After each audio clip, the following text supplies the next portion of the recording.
right. Then it looks like we're still waiting on Char. Nice to see your face. Yes.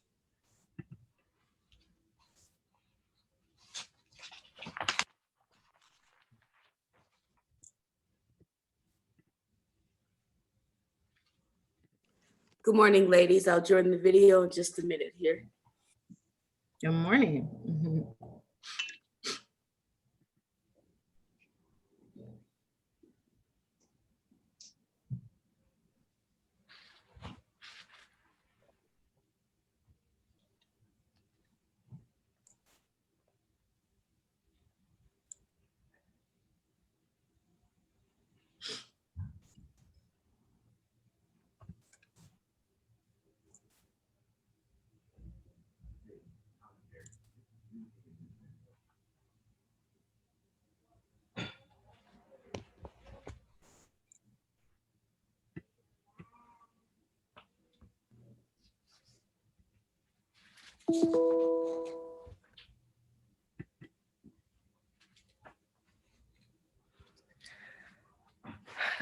So yeah, in your all's prep documents, you should have seen some questions, and this should be pretty casual, just round table.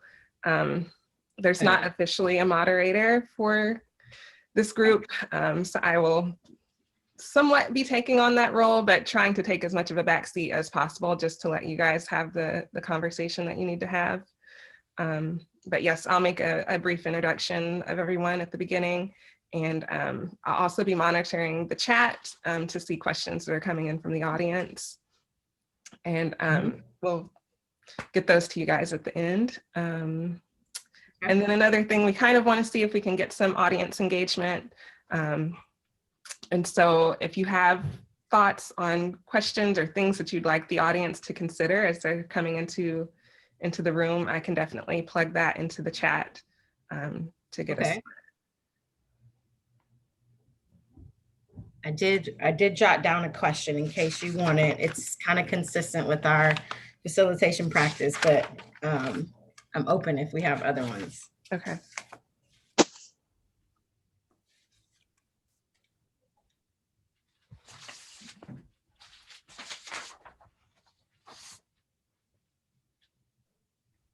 But I'm also happy to drop it in the chat when we start if that's helpful.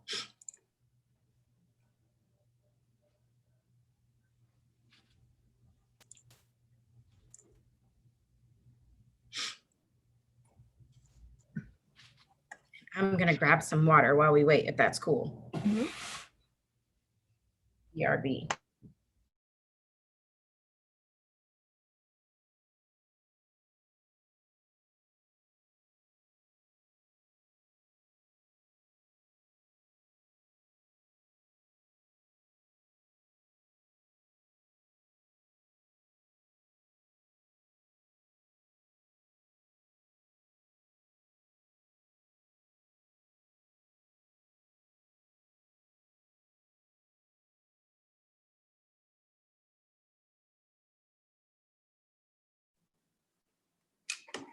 Well, I'm excited for today's panel discussion.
How are you?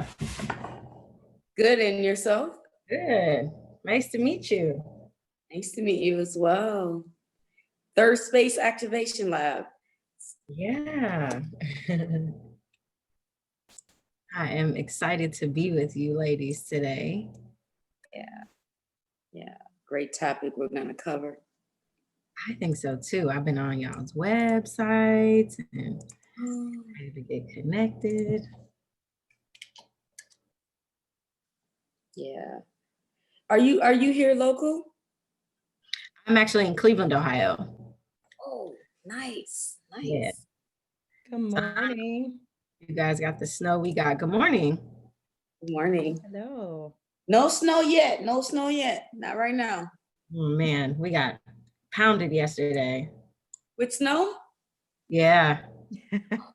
Yeah, I guess in some parts of Cleveland we had 20 inches. We were lucky over my way. We got only about a foot, but came out of nowhere. It was like 60 degrees on Sunday, and then we got pounded. So Oh. That sucks. yeah. Well, we know it's coming. Yeah. No, we're gonna say it's not. Coming, not coming. Yeah, it missed us, and I'm grateful. Yeah. I'm not a winter person. So Are you from Cleveland? yeah. Yeah. So Northeast Ohio and New York my whole life. So I should be more accustomed, but I'm not. You just like knuckle it through the whole time. Yep. Mm-hmm. Got it. Mm-hmm. All right.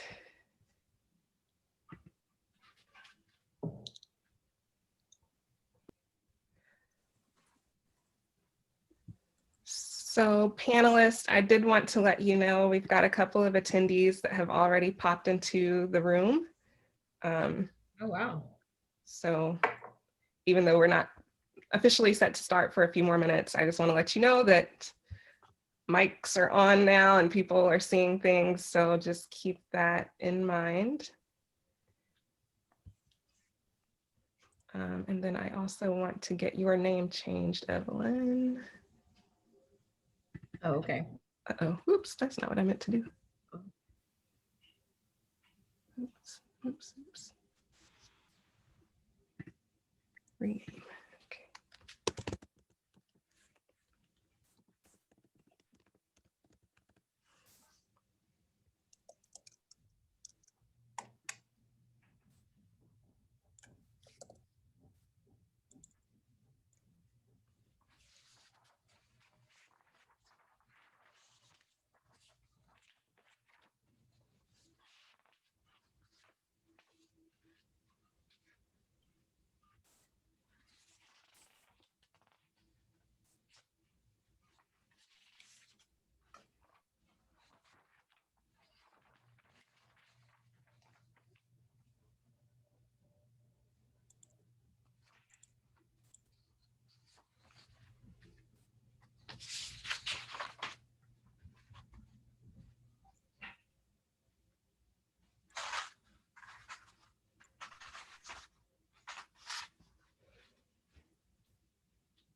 All right. Good morning, everyone. Thank you for joining this webinar and participating in the Powering Inclusion Summit. We are so glad to have each and every one of you here. We've got a great group of panelists here to speak on assets and opportunities, Black women in business. We know that Black women are opening businesses at a very fast rate, but we're also aware that there are some significant barriers and hurdles that minority women and Black women in particular have to overcome while they are operating these businesses. And so we've got a panel here. I want to open the floor for each of you all to introduce yourselves and let our guests know who you are and what you do. Can we start with, let's start with Evelyn. Cool. Good morning, everybody. Coming to you from Cleveland, Ohio, snowy Cleveland, Ohio. My name is Evelyn Burnett. I am co-founder and CEO of Third Space Action Lab. We are a grassroots solution studio founded in 2018 to disrupt the vicious cycle of poverty and disinvestment in Black and Brown communities and in low-income communities. So hopefully we'll talk a little bit more later about that, but we are really super excited. I'm super excited to be with you all today and have this conversation. And we are a business, we're a LLC, actually a C Corp or S Corp or something, I guess I should know, but hopefully we'll talk more about that decision to be a business in this line of work later, but excited to be with you all. Can we jump to Kenya? Yeah, Kenya McKnight, president and founder of the Black Women's Wealth Alliance. We too are for-profit. We are the first Black woman-owned public benefit corporation in the state of Minnesota. We serve what we identify with as historical Black women who've been in the States for hundreds of years. That is our focus. We do wealth building education with Black women around the areas of kind of their workforce, entrepreneurs, looking at their employee benefits packages, looking at different asset, opportunities to build for insurance, home ownership, commercial ownership, et cetera. We do some professional development work, as well as our small capacity grants to invest in Black women, entrepreneurs and career professionals to grow generational Black wealth. Oh, we're located in Minneapolis, north side of Minneapolis, Minnesota. Awesome. Good morning, everyone. I am Char, Dobbs, co-owner and COO of the Activate Network, which is also an LLC and for-profit company. I'm loving that trend that we have going here. And we are an organization for Black women and women of color, entrepreneurs and professionals, where we help to provide access to community programming and resources to help women of color personally develop as leaders in the workspace and of their businesses, as well as professionally. So the strategy of the business component. So we really approach this of understanding that women of color have a different experience in the workplace and in business. And so we work to provide her that support where that she needs personally to be able to be the woman and the leader that she can in the workspace as well in her business, and closing some of those access gaps to information and how the information is delivered through representation and resources that can help her, that she can leverage earlier in her process so that she can become successful and elevate to that next level and eventually wealth creation. Wonderful. I realized that I did not give an introduction of myself. I am Genesis Sudderth. I work with the Center of Economic Inclusion. So I'll be here kind of monitoring things for our attendees. Feel free, if you have questions for any of the panelists, you can pop those into the chat and I will get those to them at the end of this session. We want to keep this fairly casual and an engaging conversation. So it's just more of a roundtable style. I am here to help moderate if need be, but really want to let our panelists take the stage and take lead on this. But I will go ahead and get us started with the first question to think about, asking each of you to address. Can you share a bit about the challenges and opportunities specific to Black women business owners?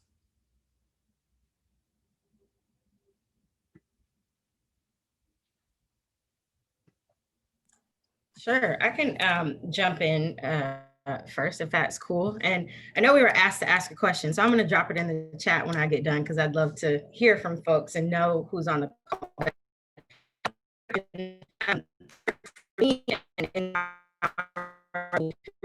Challenge has been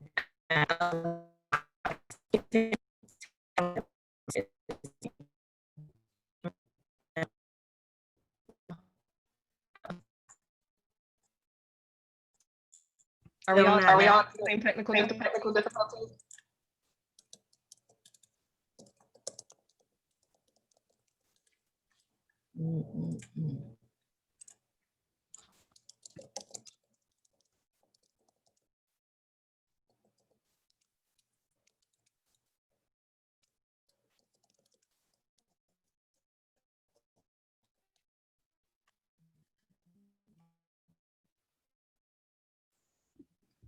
So I can.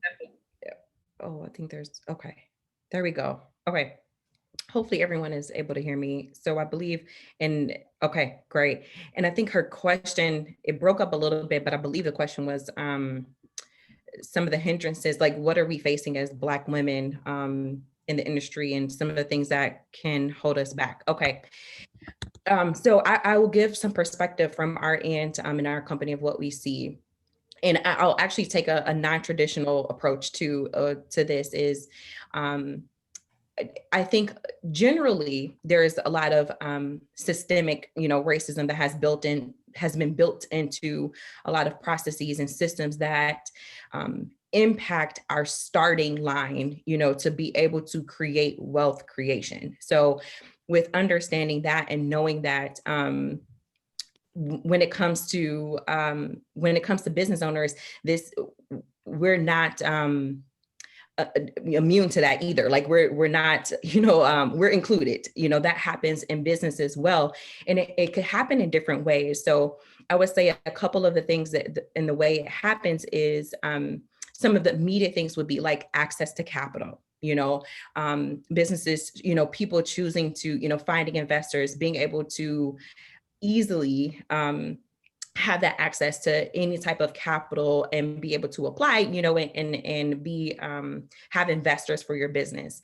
I would say on the part that I feel like it may be non-traditional is also mindset and how we're approaching different things. And so some of the things that because some things are so ingrained in how we operate as a society and what we've been taught as Black women, the way we approach business and opportunities is very different. You may hear that for our counterparts, men may apply to something even if they only have 3 out of the 5 or 2 out of the 5 requirements, whereas many Black women, if we don't have 5 out of 5, we're not applying.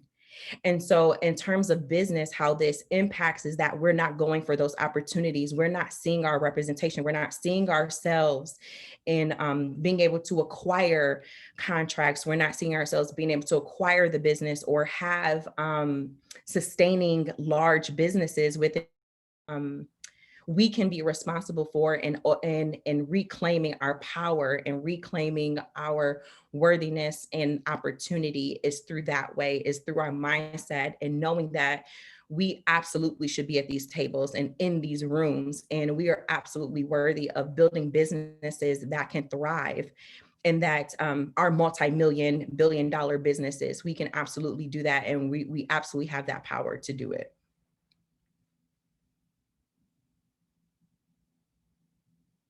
Kenya, what thoughts do you have for challenges? Yeah, sure. Thank you. Well, we all know that, Black women are driving 42% of the new business startups. So we are the America's entrepreneur, if you will. And in that, I always like to, open with our famous reality that Black women also control nearly 60% of the Black dollar across the country. And in Minnesota, nearly 80% of us are the primary breadwinners of our households, despite our marital status. And so I don't necessarily see that as a badge of honor more than it is a statement of responsibility financially that we carry. So we have to understand and contextualize the impact economically is very hard on Black women, which translates to our families, in our communities, because we are also the second largest employer of Black people in this country. And so with that, Black women entrepreneurs have seen a 41% impact and decrease in their business, a lot more than the white counterparts. And so Black women entrepreneurs are hurting right now. And what we've seen coming through our door, which under COVID we've served, I don't even know the exact number right now. I know it's over 350 folks since April. And, you know, we've had to open our doors to Black men as well in this space, of course, because there isn't a real cultural space in Minnesota for Black businesses to receive, you know, direct support around COVID. We're kind of trickling through wherever the support is. And the support also is very minimum. You think about some of the county, city, and federal, and the state, you know, grant programs that came out. A lot of them were for businesses with bricks and mortar, which we know nearly 95% of the businesses, Black businesses, and we know by far as majority Black women are sole proprietors, right? So they don't have a lot of brick and mortar, and certainly don't have employees, which the grants for the COVID relief were restricted to primarily. I mean, we did some fighting for, you know, folks like Hennepin County and Ramsey County to create entrepreneur relief programs for self-employed folks, which we're grateful they responded to the push that a lot of us gave, because we understand how that, you know, positions Black businesses, but the grant sizes were different. So you saw a despair in the amounts that were available. For instance, in Hennepin County, for the entrepreneurs with employees and bricks and mortar, they received $10,000 on the first round, $15,000 on the second, whereas though independent contractors received, you know, $3,000, right? So those sort of despairs. I mean, Ramsey County did a lot better by making their first round for sole entrepreneurs, independent contractors, you know, independent folks, $7,500 on the first round and $10,000 on the second round. So that was really a lot better, of course, because, you know, $3,000 to an independent contractor could, you know, be more like 30,000, right? Because, you know, really depend on that money. And the biggest despair, the biggest need by far that we've seen is money. Folks need money because the impact of their business means that they can't pay bills. You know, it's not just about keeping their business doors open, it's just about keeping a roof over their head, because it's, you know, and then we have various levels of entrepreneurs, from creators, to,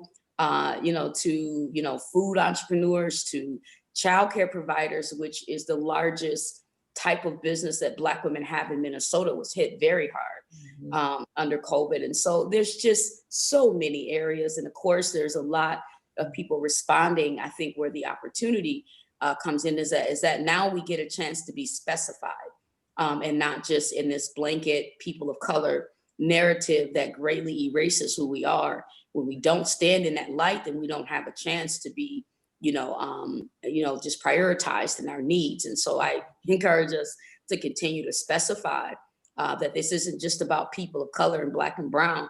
We've got to be very specific about the Black interests and needs if we're going to get at the economic inequities that exist. And right now we have a great opportunity to do that. We see folks like Target, PayPal, and all these folks standing up. Google, I was able to be awarded as one of the Black CEO founders of that for the Google, Black Founders Fund. That's one. US, Express. I mean, there's a lot of initiatives for Black women and Black entrepreneurs that we need, and we need more of that. That comes with resources, as well as social capital building of relationships and back office support, and other technical deep support. Those are deep needed things. And I'll just end and say, it's great that, some of these initiatives are, 10,000, 20,000, and 60,000, even to 100, but we're not starting as Char opened up at the same place, because, Black wealth has not grown over $7,000 in like 50 years. So we're starting from, a place of an asset deficit to begin. Yeah. So even that amount isn't enough, and it has to be more than transactional. We need long-term commitment and support, to help us curve the edge that we're facing right now And some of us have pivoted. I recognize that. I'm one of those companies, but that isn't, you know, the standard across what Black women entrepreneurs are facing right now. Yes. Can you guys hear me now? Yes. Awesome. Okay. I'm going to start with the question, and I don't mind you chatting while I'm talking, so please, love to hear who's on the call. And I'm so glad that Kenya and Char kind of gave the sort of this a part of the systemic perspective, because I think it tees up nicely. You know, I'm only a 2-year-old business, just over 2 years old. And a little bit about the journey. You know, I did not know Black women entrepreneurs growing up that weren't in, to Kenya's point, childcare or food service, right? I didn't know any Black women moguls, and what I saw on TV felt far too unattainable for a little Black girl from Youngstown, Ohio, right? And so that was sort of the first obstacle. Is just I'm the type of person that I kind of need to see it. And not seeing it was a challenge. The second is, you know, I grew up in a family of activists and organizers. And so that was sort of my mode of thinking, that the way to make the world better was through activism and organizing. My mom worked for the state of Ohio for 40 years. My dad worked at GM. And so like those were sort of the path. I had the good fortune of going to private schools from K through 12, but a lot of careers and a lot of pathways did not feel like the pathways that were for me. And in fact, I think all through, I would argue, sort of primary school and even into college, the message was like, get a good job, get a good government job so you have good government benefits and those sorts of things. And so I just didn't hear a lot about women like me, Black women, being in business. And so I pursued that path. You know, I had a wonderful sort of early career where I was in some kind of elite spaces. I worked in philanthropy, I worked in government, and then I worked in nonprofit. And really my path to entrepreneurship was once I had, maybe we'll call it for the sake of today's call, because I think we can keep it 100 here. Once I had sort of a second awakening, right? I grew up with these activist parents. Some people would call them Black nationalists. I don't know if they would agree, but certainly, you know, I had an upbringing that constantly reminded me and educated me about the plight of Black folks, the ways that we are oppressed, et cetera. But when I had sort of the second awakening during my time as an executive in a nonprofit, you know, at the outset, it was very much, the organization was great to start talking about racial equity and inclusion. It got a little bit more real when we started talking about inequity and exclusion, which required us to be much more specific, right? And not talk sort of in the abstract about these things. And for me personally, to navigate what that meant for me as a Black woman, and as a Black woman in an organization that had a lot of gravitas and influence, but who was certainly not walking the walk. They became a bit of the equity police, or the racism police. So they were out, you know, pointing fingers about who was racist, but not willing to kind of do the work to look inward. And so that opportunity, which made my family really proud and made me really proud, became an untenable situation. And there's a version of the story that me and my co-founder Mordecai got fired. There's a version of the story that we left more amicably. So my journey to entrepreneurship was one of being thrust there, not one of like, I grew up wanting to be an entrepreneur. And so a lot of the barriers that I think are only exacerbated by sort of the systemic issues that Char and Kenya spoke to was myself. You know, I was like, I don't know how to do this. My training didn't teach me how to do this. I know that, and I've studied many of these issues intellectually, right? As a nonprofit executive, I funded some of these issues as a funder in philanthropy, but how I navigated them myself, how I navigated lack of access to capital, how I navigated the fact that like, I don't have a friends and family round, right? And all the conventional wisdom was talking about friends and family rounds and these sorts of things. But that was just not something that was clear in my network. So it really required an enormous mindset shift, because I realized, you know, we do racial equity and inclusion trainings and workshops every month. My friends and family round looked like my 2 retired parents working for the company for free for almost 2 years. right? So that was a cost that we didn't have to cover. And in addition to some other things that they've done over the years, including allowing me to go through and supporting me through private school and college and undergrad. So I was able to graduate from with a master's degree with no debt at all, no scholarships, no loans, no debt. And those things have allowed me to start at the starting line.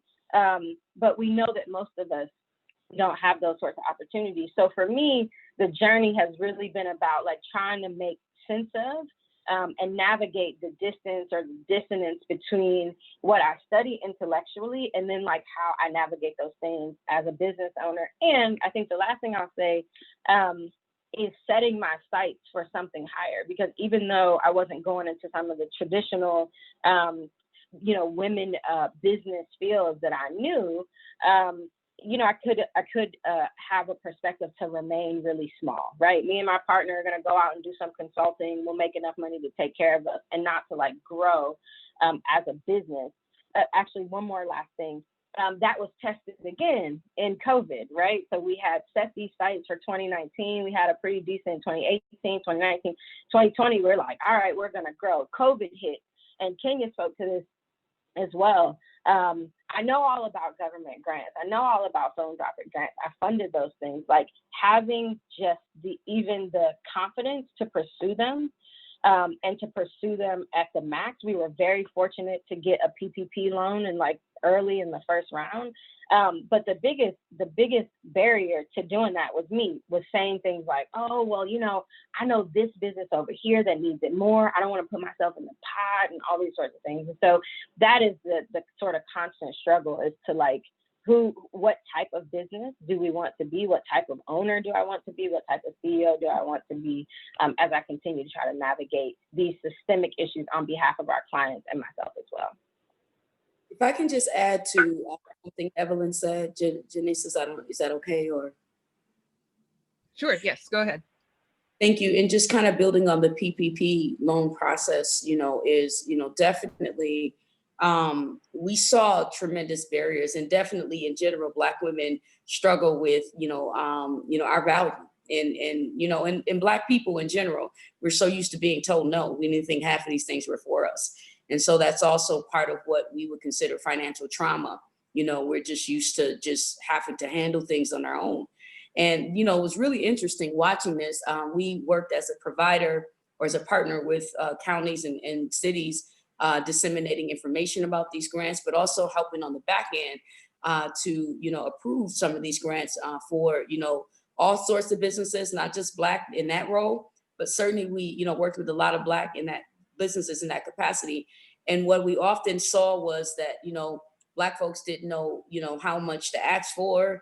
And there was a struggle with the type of documentation, that could be provided. And so, of course, we had to get creative and saying, hey, you can just send me your Cash App, So, we put a cultural context on it, which is part of why we stepped in, because we can provide that translation to our people. So it was really, really interesting that language became a barrier for Black people. I often think that, we need cultural translators in the language space. We don't talk about it as much because we speak English, but we don't think it. And we have a whole different way that we talk and understand things. And so for us, it's important to be cultural translators, with language to say, look, this is what this means, blah, blah, blah. And then, they get it. But the criteria, the documentation were tremendous barriers. And the relationships, the lack of relationships with banks.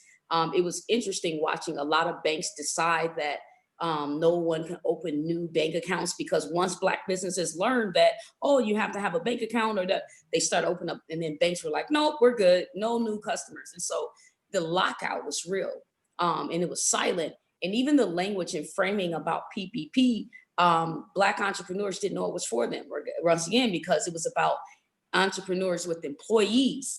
But most didn't know that it was for independent contractors, self-employed folks. And that came later on the second round. But the language, the framing, it was just really and we were coming to the game when it was almost over, right?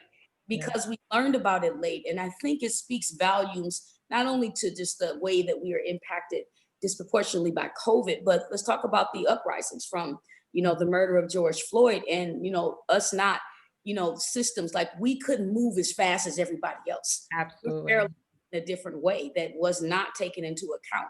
We're expected to keep moving, but we really couldn't. And so we see people, like I have about 50 people on my waiting list right now asking for grants, right? Like they're just learning about, that there's grant opportunities. They see there's a hope, and I don't have enough money for everybody, but I can try to do what I can. But the point is, the demand is real, and the impact was severe, and it was layered across areas that I know for sure this system and most didn't account for.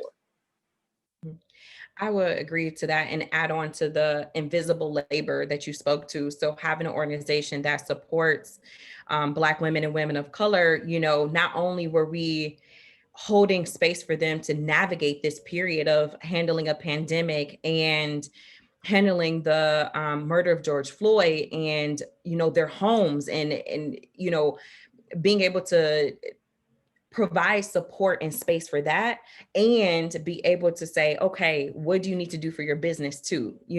And understanding that we're, like you said, we're going through those things simultaneously, three major, things in life in 1 year, and then try to be able to do new things that we haven't done before, where we already don't feel welcome and we may not understand, because we haven't traditionally been in those spaces. So it's a big impact that people may not understand. And so we get to the table late, eventually after, like, okay, I have a moment. And it's like you said, the money may be gone or they've shut down access. And so this is why it's so important to not just stay on the reactive side, but proactively, what could we be doing on the front end to help businesses not be in this position? How can we help them build foundational business where they have their paperwork on hand, they have a business account, they have all of the things, the relationship with the banker, they have a relationship with the business, an insurance agent, those different things. And that's something that I feel like the Activate Network focuses on, because we don't give out the capital per se, but we help you get to a position where you can get the capital, where you can be able to pivot without, maybe as much stress, and have those things ready and relationships ready. And I think a big thing, something when both of you were talking, and I believe it was you, Evelyn, when talking about like how you were able to start a little bit, further because of what the work that your parents did, and how that works in business too. I would love to see more sharing of information. And that's something we've been actively working on, because it's about the access, it's about the relationships. Because if you have someone you can call up and say, oh my gosh, I need to get this thing in. Can you help me? What am I supposed to do? Or I don't understand this language. Can you describe this to me? Because someone else has definitely gone through it, and maybe few that have done it, but there's definitely people who've gone before us. So being able to exchange that information and make sure it's passed down so that we can accelerate, together and faster. So we don't get stuck, in these, I want to say like technician role, or where our business is so dependent on us and our time and our attention, and nothing has been, processed out, or, you don't have any help or support, because, when things like this happen, there's, it's difficult, it's really hard, and we don't survive it. And we don't want to be in that place anymore. There's definitely time for change in that sense. I agree. And I'll just quickly add that, with that, the social capital is critical. And I think though, I want to emphasize that, it's not just our job, right? Like this is, then that's part of the problem. They want us to solve all the problems and all the challenges without the real resources and infrastructure to support the, entrepreneurs' capacity. And so, and the problem, part of it is that there isn't a strong infrastructure to support Black businesses. We're constantly asked to work in the space of people of color or blindness. White people got the whole system of banks, and we have to come up with alternative systems that don't even serve the spectrum of entrepreneurship, right? Most business owners don't start taking a class on business planning. It's not how entrepreneurship really works. But so the routes that we're orientated to for business is really not necessarily the way business works. And so we're disconnected from the larger ecosystem of entrepreneurship in itself. And we don't have enough resources. I mean, look at us, we're all for-profit leaders standing up in this space, right? As businesses trying to help and assist other businesses. But I'm sure all of us have capacity needs ourselves. We couldn't just get massive granting. They go to the nonprofit sector, which we understand and is needed. But at the same time, you know, we are serving a whole different base of entrepreneurs that won't and don't necessarily orientate in the nonprofit sectors, right? And so, but we live in Minnesota, you know, Char and I, so it's a different culture here of, you know, it's just, whoa. But, and I'm sure, you know, there's some things there, Evelyn, but I think that's part of the problem. Banks, wealth management firms, foundations, these folks have to step up and invest in this space as well. Banks should be accessible to our communities more than just having a bank account. There's a lot that's needed. Banks offer the great opportunities for wealth building for entrepreneurs, but who knows if they can go to a bank to get a Roth account, right? Who knows if they can go and buy different products? You know, who understands that bank, you can actually build a relationship, you know, for a line of credit and things like that. And so I'm not going to take it on as just like it's our job, like we do it for sure, you know, but it's also their job, you know, to make sure that we understand and know that they're accessible. It's the wealth management firms, the foundations, they should be investing. You know, I mean, they don't have these same problems in, you know, contracting and working with white folks, you know, around this area. But, you know, it's a challenge. You know, they say we're about wealth building. You know, we care about the Black economic space. And why don't you invest in Black businesses? You know, the institutions like ours who are doing the work, you know, and so that's really important that they be held accountable in that space. And I just want to push that because we take it on. We're just Black women. We take it on the world, right? Taking on all these things that we care about and we know are necessary, but are we supported in that space to do this work, right? And social capital is great. It'll get us access to many things, but the investment, and I'll just say as a business owner, you know, I've been in business. My great grandmother, these are entrepreneurs. I grew from families of entrepreneurs. I ran my own hair business from the age of 12 to 23, right? And now as an adult, run, you know, a company. I decided not to do, you know, my activism work anymore in the nonprofit and government space and to create the very thing that I saw was necessary rather than continuing to be on all these conversations and talking about what was needed. I became the example of what and how I wanted to show up in this space. But even then, it wasn't until now that I'm able to invest in the infrastructure of my company. So it's not just the information that we need, it's also the resources to support our capacity, right? To, you know, over time to actually show up as strong entrepreneurs. You need money, not just, you know, resources, money. You can tell me a lot of things, but if I don't have the money to implement and make those things real, then I'm still in the space. I just got more knowledge and relationships and no money or capacity to move. Can I saw your question, Char, and I think it's a super important one. I wanted to add just a couple points to what I heard you both talking about. For us as a grassroots solution studio, which if I say that to my auntie, she's like, what does that even mean? But consultant didn't quite capture it for us because we want to be in the solution with our client partners.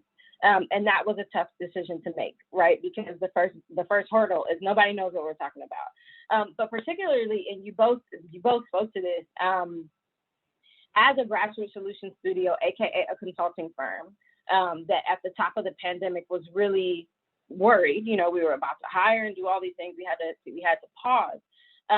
Our business grew because of the uprising. Which was a mind bender for me because it felt very much like many days, and I continue to have these days of like, what am I making money doing? And I think it speaks to like your question, which we'll get to in a second.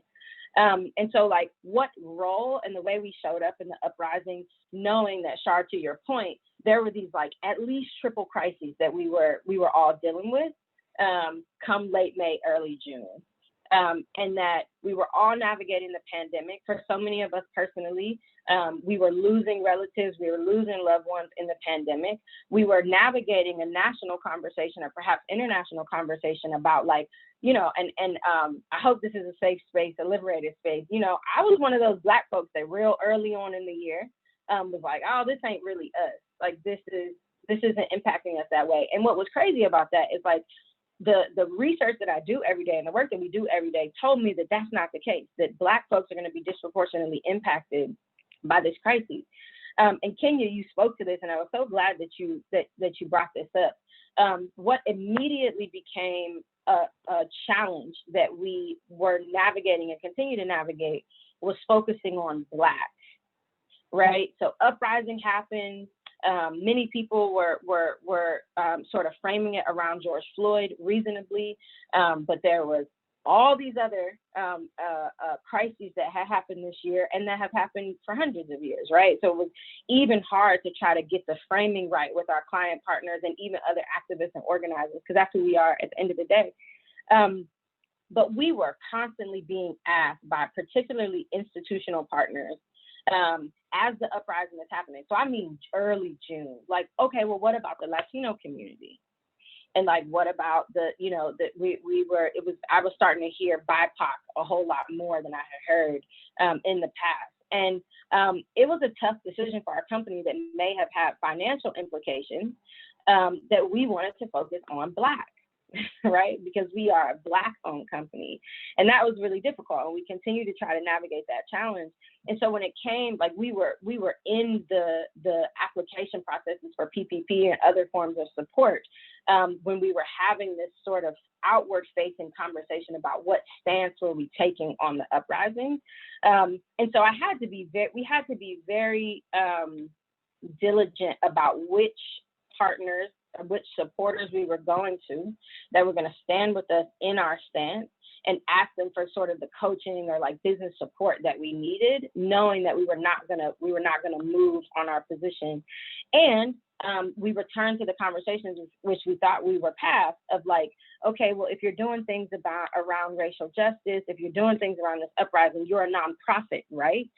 Because we can support you this way, but we don't really know how to support you as a business. And luckily, some of those folks in our social network that are former McKinsey executives and other consulting firms, you know, I had the opportunity to ask them, like, does anybody ask you if you're a nonprofit, right? Is anybody trying to shoo you into this nonprofit space? And that was, it was helpful to get support from those folks to say like, no, like you're a business for a reason and you need to sort of hang into that.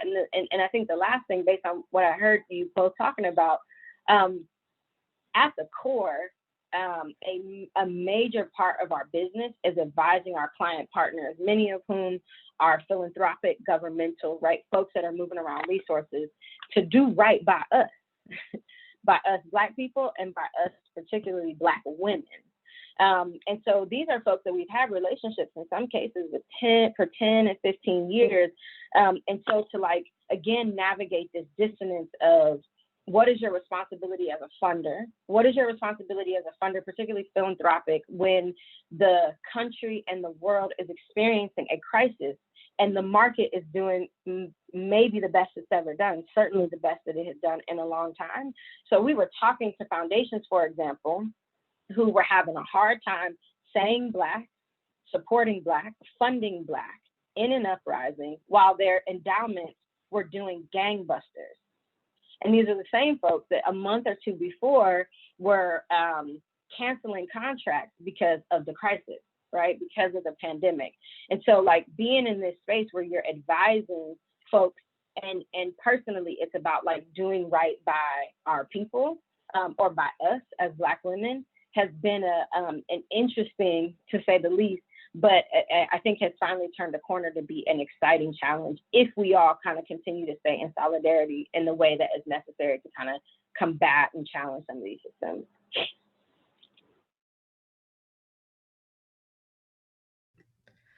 I'm going to jump in with a question. You've talked a lot about relationships, you know, and we need allies, obviously.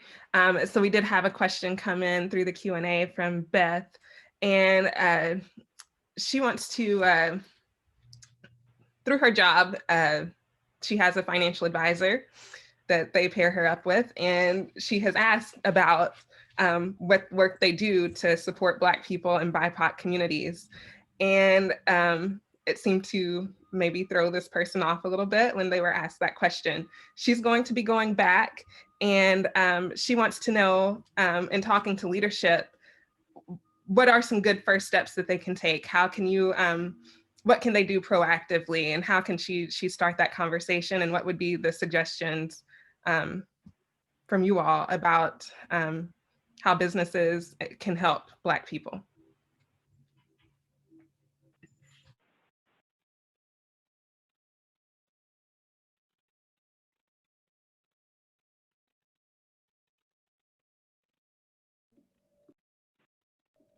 My background is a little loud, but I'll take a first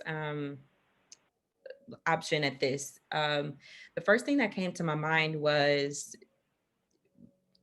before talking to leadership, I feel like understanding what they are committed to help change and help impact, if I'm understanding this correctly.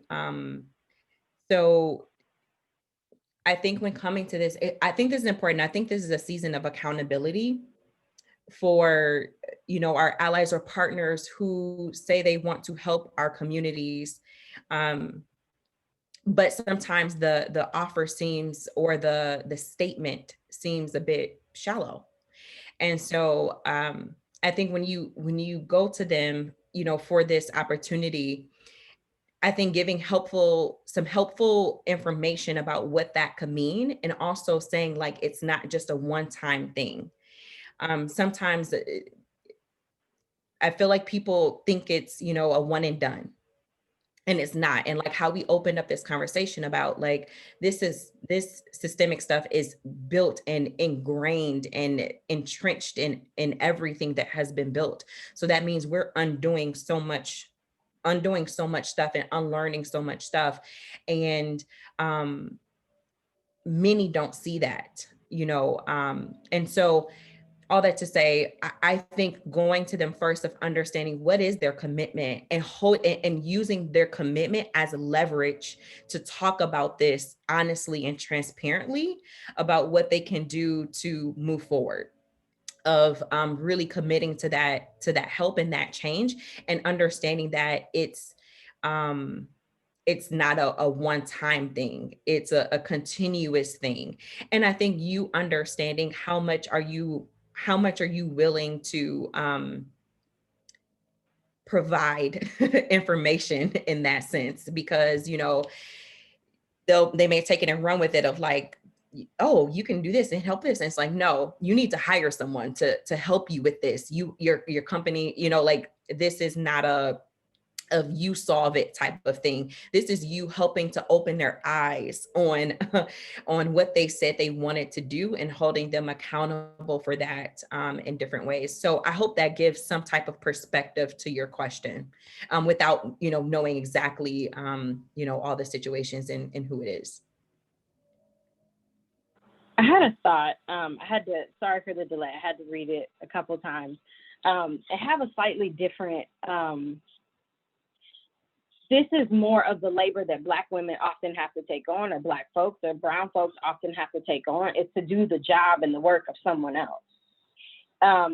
Sadly, I think I've experienced a similar scenario when I was like still with my old organization, but the hard truth and sad reality sometimes is that like they don't know and they don't do that work.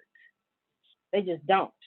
And our companies, our employers work with who they work with. And so like we could take the approach of trying to educate the financial advisor himself. We could take on the labor of trying to educate our employer to say like, hey, this is a value to me as an employee. This is what I want like my financial advice to include, and hope that the leadership in the organization understands that. But to me, it's these sorts of everyday, not so subtle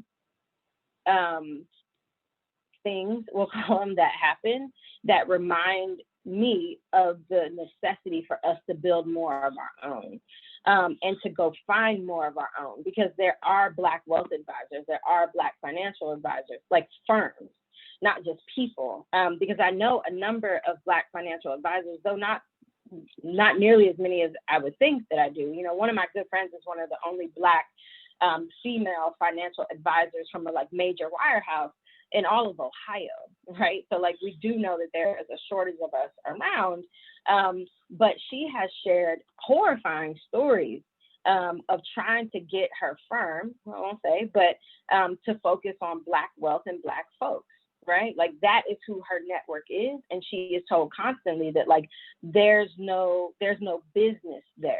There's no business for our firm focusing on Black folks, right? And so she's just trying to navigate staying there because she's got a family to feed and do her own, her take care of herself.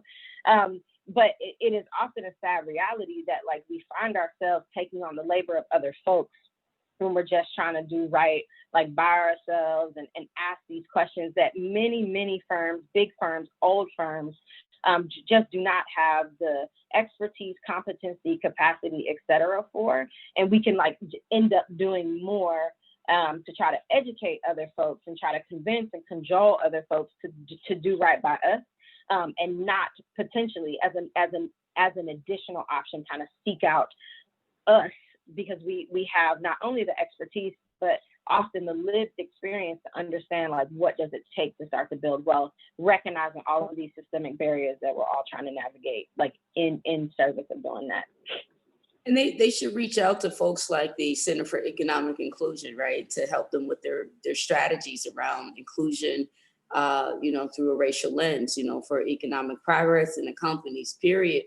But I think that ultimately it comes down to it being a value of the company as well. It has to be ingrained in not only the leadership within there, but the owners, right, of the company, not just the, senior staff, but it has to become part of what they care about and ingrained. And sure, there's a lot of trainings and workshops and things that you can do, but then it also has to show up in how Black folks are moving up through the workforce, right, as well, because we know that Black women are also very high ranks in the areas of education academically, but we don't always see the improvements of being, hired up into, upper management positions and promoted. That's the word I'm looking for. And so I think, I don't know. I know what we do with Thriving Financial whenever, we work with them around some of our wealth education is we train them.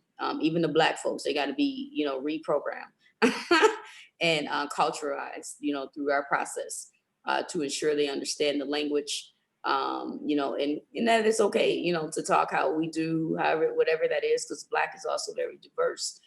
So we try to embrace it from a broad perspective, from, the bougie to the oopsies, they're all a part of our network, so because the social economic, classism is also real in the Black community as well. There's those, it's just a real thing.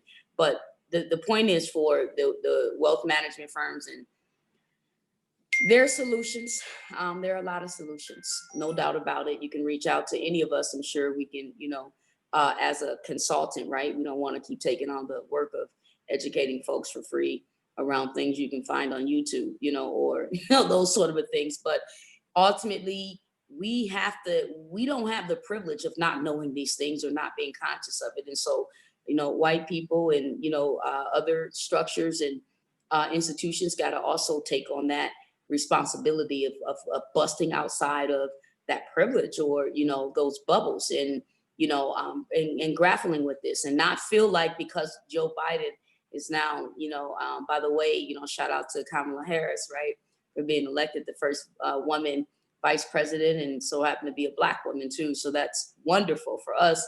It, leads us to a great, just kind of building on this momentum of greatness that Black women have been the first of a lot of things out here and continue to be. But in that, we can't get complacent and comfortable and, in the liberalism to say, now we're back on track because Trump's gone. Nah, 70 million people still voted for Trump though. And not only just voted for him, and it's because, he's a person and You support them, you do. But the thing is, it also it makes a statement about how structural, racism and personal racism here in our cultures, in our institutions. And so we cannot go back to sleep. We got to stay woke on that and just keep engaging and reaching out to people like how you're doing here.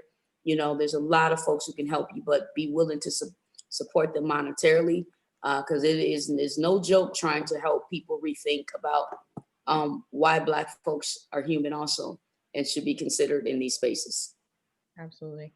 And while I think, definitely you not taking on the education component, I think it's great that you're taking on the accountable part of this, of holding them accountable, of like, circling back of, so what is, hey, what happened? What does this look like? Did you reach out to so-and-so or whatever? Because, as you have capacity to do it, but with you sharing who you are as being an ally of that, and saying that it's helpful for not just Black women to have to do this. I think these are those small examples of how this can help to move the needle forward.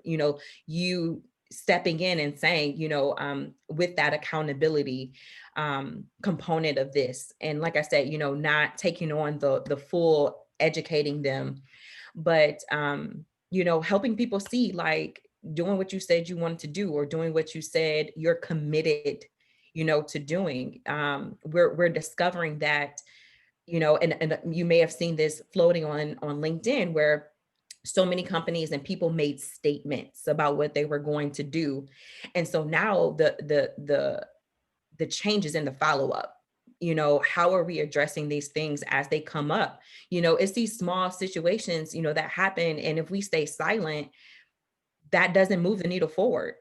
Things have been happening over the last few weeks, where small here and there stuff that's happening where they need to be addressed. They absolutely need to be addressed. And hopefully we have advocates and people that are going to help us address them, but they definitely need to be addressed. And I think that's what we're seeing now. Like, the bubble has burst, and now it's about that, but what are you really doing? Show me the numbers, show me the stats, show me the work that you're putting in to help, our communities, and committing to a more diverse and equitable playing field. All right, I'm going to be brave, try to turn my camera back on, and hope, hope that everything works. Yeah, I really appreciate all of your inputs there. First of all, I want to encourage attendees that are here, if you have any other questions, feel free to pop them into the chat or the Q&A.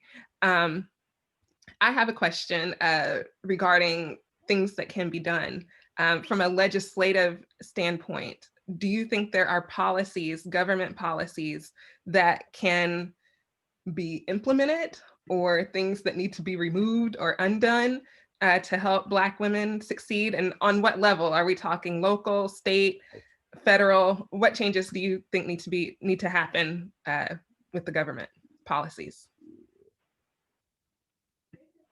I can start, and I'll give the caveat that it's a non-answer to your question, and only a complicating factor to your question. We have lived in a country that, especially now, claim race-neutral policymaking, right? So for those Barack Obama fans on the call, my family is certainly one that is, Jesus, Martin Luther King, and Barack Obama. One of the big critiques was just that he did this race-neutral policymaking. And then there are those of us that are like, well, what else could he have done, or whatever.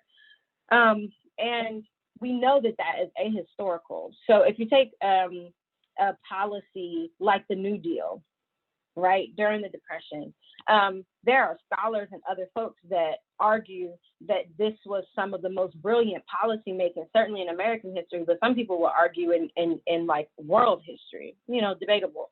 The truth is that 98% of the New Deal went to white folks.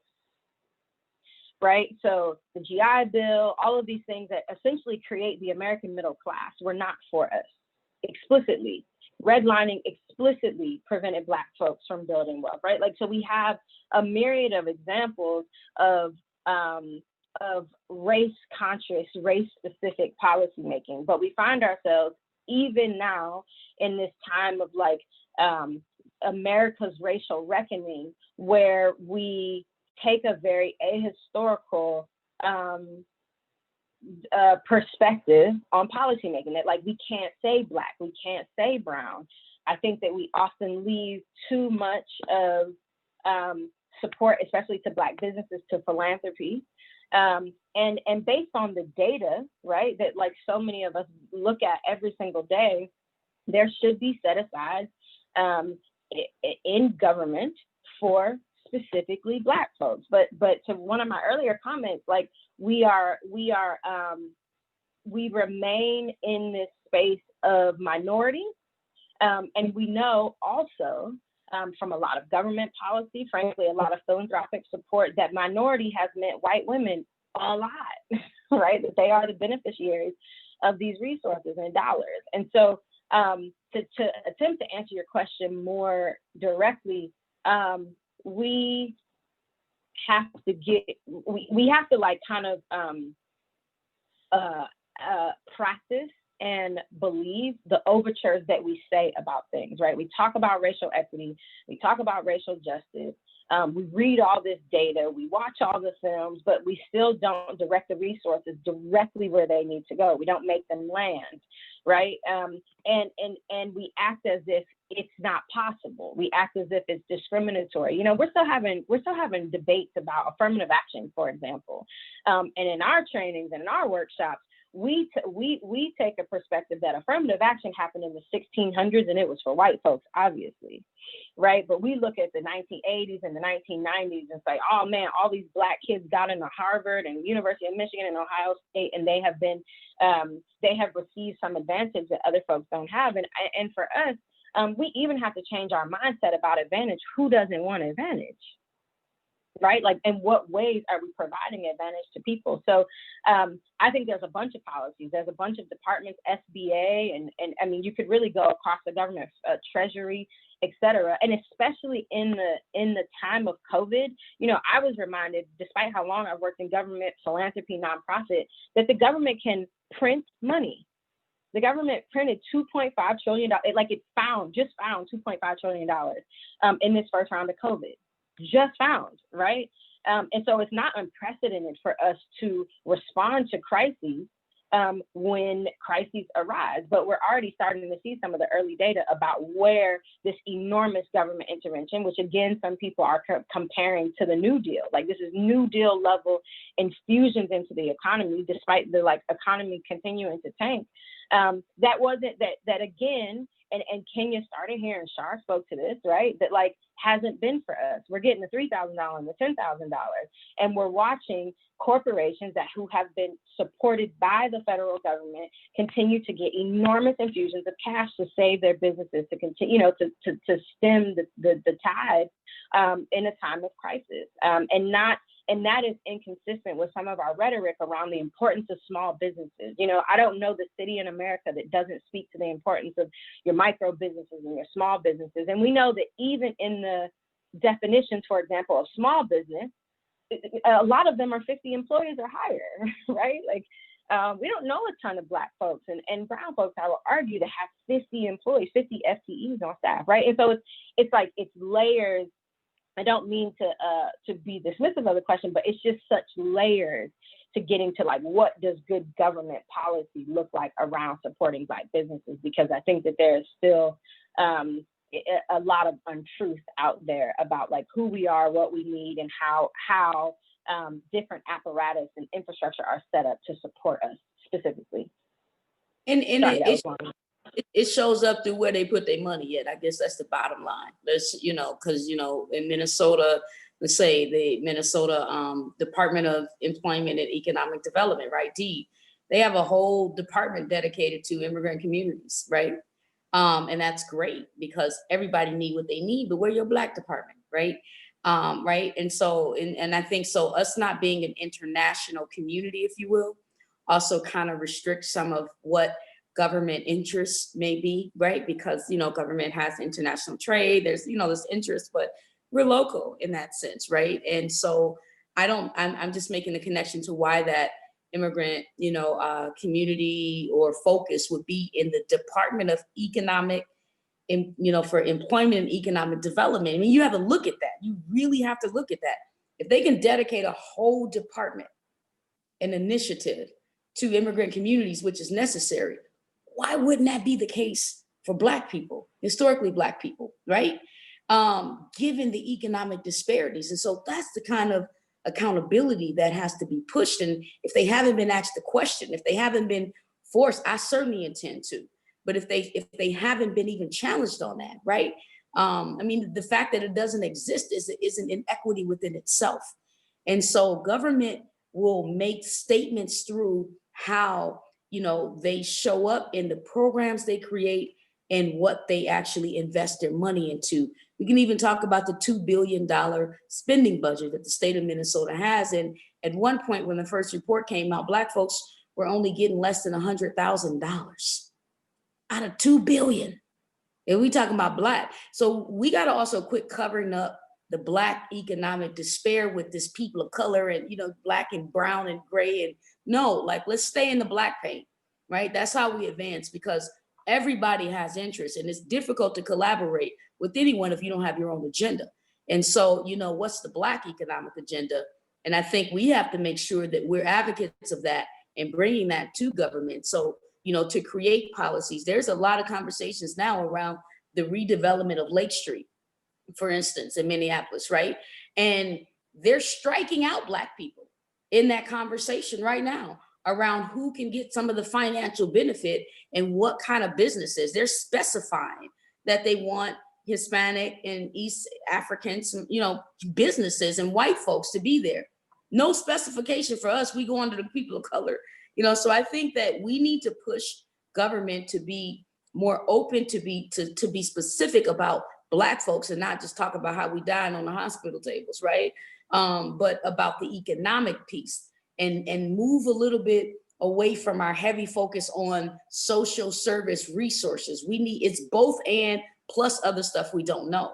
And even let's just last piece of when Governor Dayton was in office, right? And, you know, Black folks have to still learn how to be okay with specifying, right? And not always taking on the banner of carrying everybody with us, because who carrying you? So I think that when Governor Dayton was in office, he put out that $200 or $100 million equity bill. If you looked at that for real, everything was specified except for us. There was money for the Hispanic community, money for even Somali community, money, of course, for the Indigenous Native American community, right? Money even for the Asian community. And Black folks was under the people of color. The only agency that even specified African American was Emerge Community Development. And that was because of their programming. And not even us, we were still people of color, you know? And so we gotta own some of that, but we also gotta make sure we push against the norms. This isn't about what they're used to, right? This isn't about, well, you know, technically we can't, you know, discriminate and say Black, but if you can say any other race or ethnicity, you can say Black. And so it's about pushing in that space right now and requiring that. That means that we need specified targeted programs for, you know, not only unemployment, but for business, our funds, right? We need a government business fund. They should have a statewide fund for Black women entrepreneurs, in addition to everything else that the rest of us are creating. We should have resources dedicated specifically to Black workforce, to Black youth, to Black home ownership specifically, but then also capacity building resources for the institutions that are not just nonprofit, but the institutions, because we don't have enough infrastructure, right, in our community to actually implement these things. So when we come at it, we need resources to support our ability to stand up strong in these spaces. We're expected to do it from pennies, right? But we need investments, not just monetarily. We need buildings, we need lands, we need relationships, a lot of different things. And so this is requiring a deeper investment, in the Black community that's intentional, that's clear, and that's long-term.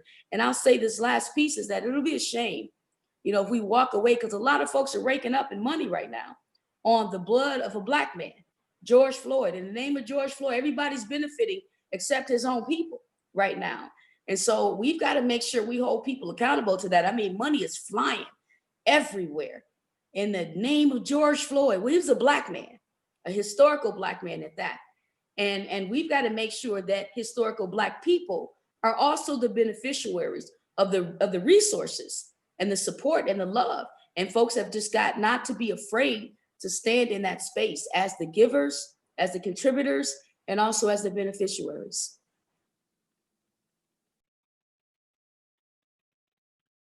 I'm on mute. Let me unmute myself. This has been great conversation. We're down to our final 5 or 6 minutes here.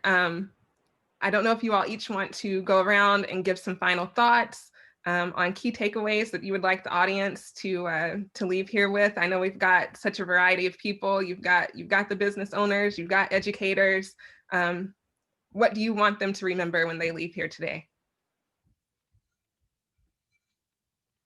I can take a stab. I think, especially grounded in what we've talked about so far, we have to believe that we're owners.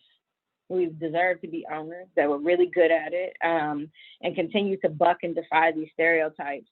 We have to center ourselves and we talk about self-care and these sorts of things, but I find so often when I'm talking, especially to other Black women and Black women business owners, that we're doing it for the community and we're doing it, and that is right. But if we can't speak to what our interest is, I don't really trust anybody that can't speak to their personal interest in a thing, whatever the thing is. And I don't know, well, I do know, not enough time for this conversation, but we're susceptible to these tropes that everything that we do is supposed to be about everybody else and not ourselves. And so I think that we have to kind of push past that. No, I'm trying to make some money. Okay. I'm trying to do this thing or that thing and be unabashed about that. I hope this comes out the right way. We have to stop hating and support each other. And know that there's so much trauma behind that, especially as Black people and Black businesses. I was just quoted somewhere and got a whole bunch of calls and stuff about, how we'll go into a Black restaurant, have one bad experience, never go back and tell everybody we know not to go back. And we go into white establishments all the time. They treat us like trash, and we say, well, I didn't get treated right, but the food was really good, or the ambiance was really nice, or it was down on the lake, or, whatever. And I think that we have to push past that. And the last thing, two last quick things. One, we have to normalize B2B with each other. We have to do business to business with each other, because that's how we grow and that's how they have grown. And also be unafraid to provide constructive feedback to each other to make our businesses better. And we have to just embrace who we are, because we know Black women are popping. And we are now and have always been in, right? But we are quick to be the doormat for everybody, and push past that as well. That we are popping, folks are into our stuff. We can sell it on our terms, right? We can grow it on our terms. So those are some of the things that I've thought about in prep for this question. That's so awesome. I would ditto all of that, and I'll add my 3 notes before we go. The first one is, you are worthy for more. So that kind of goes along with what she was saying. You have to eat too. If you don't eat, if you're not, experiencing profit in your business and revenue, there's not much you can do. And so one of the things that we were, coaching and sharing with our community is that at this point in time, control the things that you can control. If you being a successful and building a successful business is a form of activism. Because when you have additional resources and time, you can give them where you want to. You can, focus on the initiatives you want to focus on. So like she said, it's okay to focus on your business and being able to build it. Everything doesn't have to be, and I would share this personally, having businesses, everything doesn't have to be a direct community type of business. you support your community in so many ways, being able to hire, being able to donate, being able to push initiatives forward, being able to impact policy, but you can't do that if you're always in struggle mode with your business, right? So it allows you to free up some space to be able to, do those other things. And so that leads me to my point of normalizing building bank in your business, of like, you can make a lot of money. You can build wealth with your business, you can build wealth with your company, and that's okay. That's okay. And us supporting each other and being able to do that.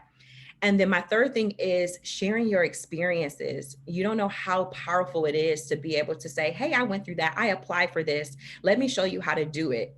Because that saves us, right? That can help someone on the brink of getting ready to close their business, because they have that resource, they have that relationship. Someone shared with them something they can do, access to a loan, access to a grant, talking to someone, getting an investor, multiple different things. So really don't hoard it all to yourself. Please get in community, talk with people, mentor someone, share those things. I think we have gotten into that. Sometimes we can be in that crabs in a barrel mentality when it comes to business too. It's like there's enough at the table where we can all eat, but it requires us to be in some form of unity to be able to move forward and share our experiences together. In Minnesota, I like to say that Black isn't as normalized, and we often just look at Blackness through the lens of where we are, but really when you go to places like Atlanta and Texas and other places where Black is more normalized, you can see Black existing across the spectrum of economics and not just in a place of despair and poverty. And so it's a really telling story when we think about North Minneapolis and perhaps certain parts of Cleveland, Ohio, as just the Black way of life, when in fact we're just looking at it through how it's restricted under economic and racial oppression. So let's just remember that Black is tremendous and has a long-standing history of economic resilience and power and struggle, but also most of the infrastructure that we've built ourselves, from our schools, to our infrastructure, our systems, and we're proud of that history. We stand on the shoulders of a lot of great, Black folks who, broke down barriers for us to even be here today. The baby boomers did a great job at expanding workforce and our access to education and, civil rights. They were right in everything that they did. And now every generation has its work to do. And when we're talking about the economic expansion and, our social inclusion at a different level, which is important today. So I just think that, let's continue to not only have the conversations, but to do the work, so that we can make this right or better for the generations that are coming after us, and know that the fight is always intergenerational, the work. As we have, Gen Xers, I'm a Gen Xer, millennials, and then the generation Z, Y, X, so many. And we're all out here doing this work together, and let's continue to, pull each other where we can, because, some gates you do keep, but we've got to make sure we open and not be waiting for folks to also pass the torch. Maybe you need to let them have that torch and build a new one, right? That's, going the pathway that you needed to go, because we're all here to do what we're here to do. I would say support Black women entrepreneurs, but also support Black women in your workforce, right? Understand that when you deny her, that opportunity to get a raise, you're denying her access to wealth building. When you deny her the opportunity to be promoted, you're denying her her opportunity to build wealth through generations of her family. When you deny her that loan, you're denying her generational Black wealth, because a nation rises no higher than its woman, and Black women will always dictate the fate of the Black nation. And so invest in us. And that isn't at the expense of Black men. We all need what we need. It's just that because we're infrastructure builders, when you invest in us, it trickles out to our community in a more profound way. The Black Women's Wealth Alliance created what we call the B Marketplace. We have 34 Black women entrepreneurs now on the B Marketplace. Latoya is one who's on here. Shout out to Latoya Burrell, who's an author. Right now, we're running a 30-day campaign to support these women. Go check out the B Marketplace and shop with these Black women who are all mostly impacted by COVID and trying to build new revenue streams and a way to keep themselves afloat. As I'll put the link in there. You can also check it out on our website, BWWA. I'll just put it in the chat, but support Black women wherever we are. Support Black people, okay? There's a lot of Black men who are now single fathers and taking care of their business too. And we're, you know, we certainly represent ourselves as a family, but recognizing the role that Black women play. And lastly, I'll say this is that, you know, in this space of being an entrepreneur myself, you know, I now am an employee of my company and have now hired 4 other people. So let's convert our businesses from sole proprietorship to actually being employees. This is how you get some of the real benefit of what those tax, you know, the tax benefits are. So our leadership and strategies as entrepreneurs matter, right? We should be looking at procurement contracts and getting ourselves certified, right? Learning how to, you know, do contracts. When I sat on the Met Council tab board, it was, we hired an entrepreneur with 3 employees to evaluate the board, and they got $1 million contract to do it. It's that kind of money out here, right? So diversify, you know, the work that you do, but certainly become an employee of your company. Pay for your own benefits, go for the big contracts, make your money so that you can come back and give back. You can't give what you don't have. So I get we care, but you got to make your money first. Very well said. Well, thank you, ladies. Thank you, everyone, for patience with the technical glitches there at the beginning, but this was a wonderful conversation. I'll leave things open for just a bit. Kenya, I know you said you wanted to put some links into the chat, but we're going to be moving over to the digital main stage. So we encourage everybody to move over there to see our keynote speaker for the day. And we've also got a virtual marketplace that we encourage everyone to visit as well. And yeah, thank you for your time. Great conversation, Evelyn, Char, Kenya. We really appreciate you being here.